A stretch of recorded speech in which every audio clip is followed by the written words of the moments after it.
निर्जला एकादशी कब है? इस विधि से करें पूजा, भूलकर भी न करें ये काम।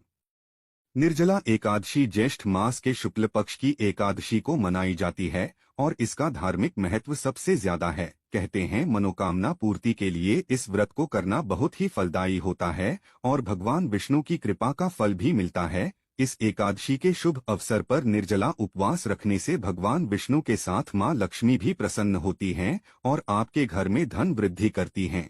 इस व्रत को करने से आपकी सभी अधूरी इच्छाएं पूर्ण होती है। हिंदू धर्म में एकादशी व्रत का विशेष महत्व बताया गया है।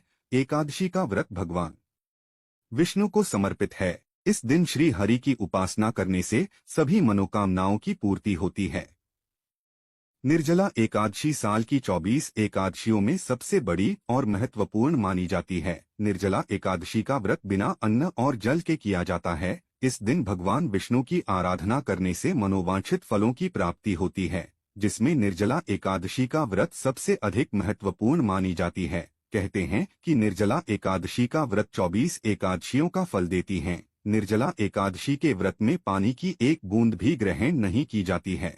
कठोर नियमों के कारण सभी एकादशी व्रतों में निर्जला एकादशी व्रत सबसे कठिन माना जाता है। निर्जला एकादशी का व्रत किस दिन किया जाएगा, इसे लेकर लोगों में असमंजस की स्थिति बनी हुई है। मान्यता है कि जो भी व्यक्ति सच्चे भाव से यह व्रत करता है और दान पुण्य करता है, वह भगवान विष्णु की कृपा का पात्र बनता है। इस व्रत को करने के कुछ नियम शास्त्रों में बताए गए हैं और यह भी बताया गया है कि इस दिन कौन से कार्य करना अशुभ होता है। इससे पहले हम आपको बताएंगे इस व्रत की पूजा विधि।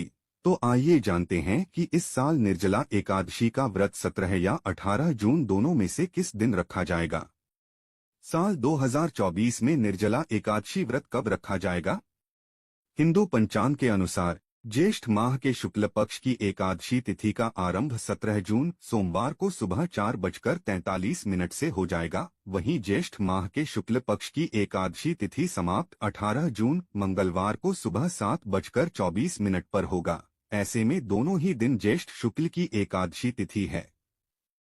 पंचांग के मुताबिक द्वादशी तिथि 18 जून को सुबह 7:24 पर होगी और द्वादशी तिथि का समापन 19 जून 2024 को सुबह 7:28 पर होगा।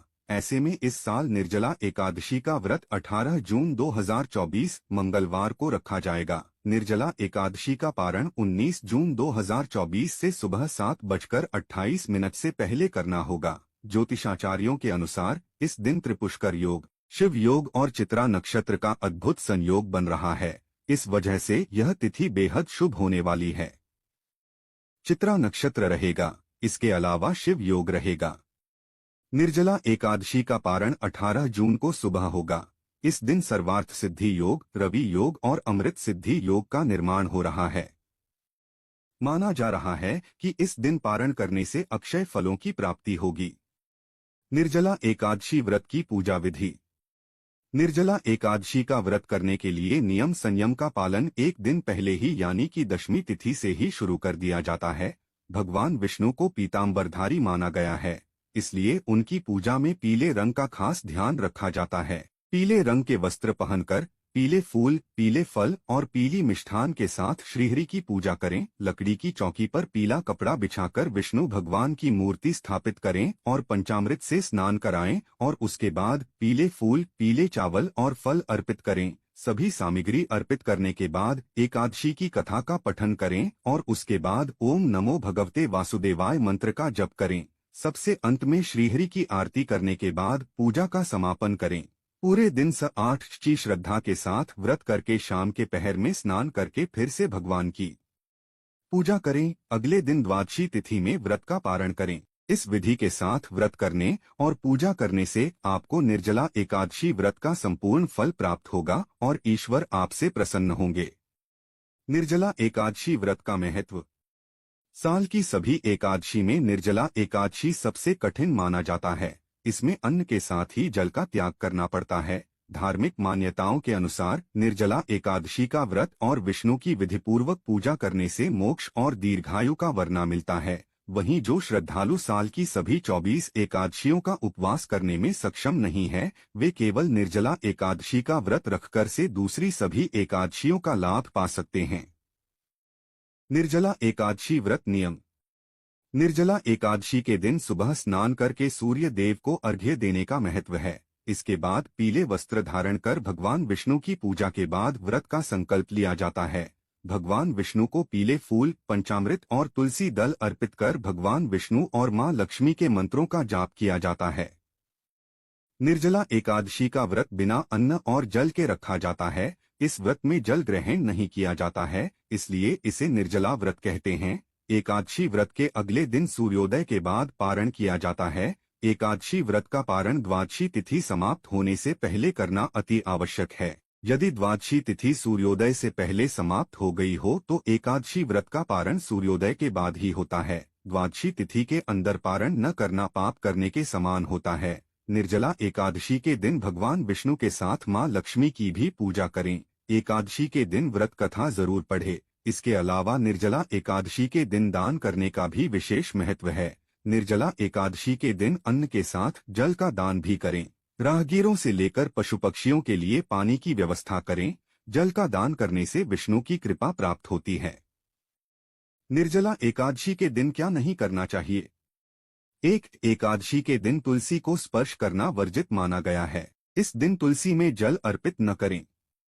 2. निर्जला एकादशी के दिन तामसिक चीजों से दूर रहें। निर्जला एकादशी व्रत के दिन जमीन पर सोना चाहिए। 3. निर्जला एकादशी व्रत में अन्न और जल ग्रहण नहीं किया जाता है। 4. एकादशी व्रत का पारण करने के बाद ही जल का सेवन करें। 5. निर्जला एकादशी के दिन चावल का सेवन नहीं करें और न ही बाल, नाखून और दाढ़ी नहीं कटवाना चाहिए। 6. निर्जला एकादशी के दिन देर तक न सोएं और सुबह सूर्योदय से पूर्व उठकर स्नान करें और पूजा पाठ करके अपनी दिनचर्या आरंभ करें। 7. निर्जला एकादशी के दिन भूलकर भी काले रंग के वस्त्र न पहनें। इस दिन पीले रंग के वस्त्र पहनना शुभ होता है। यहाँ तक कि जो लोग व्रत नहीं करते हैं उन्हें भी इस दिन काले वस्त्र नहीं पहनने चाहिए। 8. निर्जला एकादशी के दिन बाल कटवाना, शेविंग करवाना और नाखून काटना भी वर्जित माना गया है। 9. निर्जला एकादशी के दिन प्याज लहसुन का सेवन नहीं करना चाहिए। अगर आपके घर में कोई व्रत नहीं भी है तो भी प्याज लहसुन का प्रयोग न करें। मान्यता है कि निर्जला एकादशी के दिन इन नियमों का जो पालन करता है उन पर विष्णु जी की कृपा बनी रहती है और सदा सुखी और संपन्न रहने का आशीर्वाद प्राप्त होता है।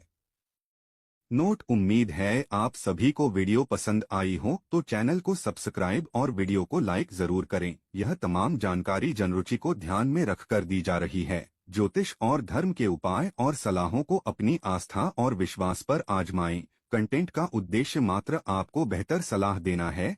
इस संदर्भ में हम किसी प्रकार का कोई दावा नहीं करते हैं। धन्यवाद।